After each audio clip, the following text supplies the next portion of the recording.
भदौती गाँव से अलियो बरतिया। मिक्स बाय सलेंदर बाबू। लेके हमें अलियो जी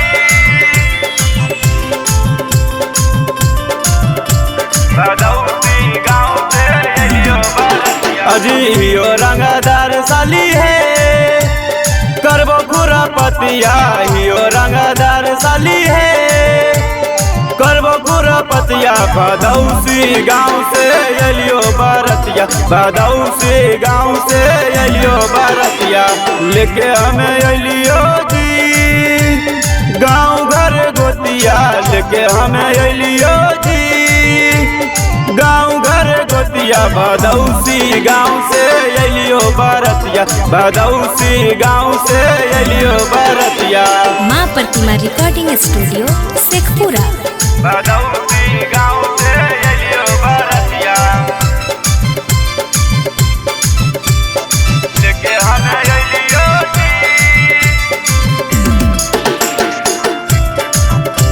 भदौती गाँव से अलियो बरतिया। शेखपुरा जिला से अलियो बरतिया, लखीसराय से अलियो बरतिया। लखीसराय से अलियो बरतिया। शेखपुरा जिला से अलियो बरतिया, लखीसराय से अलियो बरतिया। बोल तो सरतिया साली है चल जाई तो लठिया, बोल तो सरतिया साली है चल जाई तो लठिया। घाट कुसुम्बा से अइलो बरतिया, भदौती गाँव से अइलो बरतिया। भदौती गाँव से अलियो बरतिया। लेके हमें अलियो जी भदौती गाँव से अलियो बरतिया। कैसे बतइयो साली दिलवा के बतिया, जब से देखलियो तोरा मर गेलो मतिया। देखलियो तोरा मर गेलो मतिया।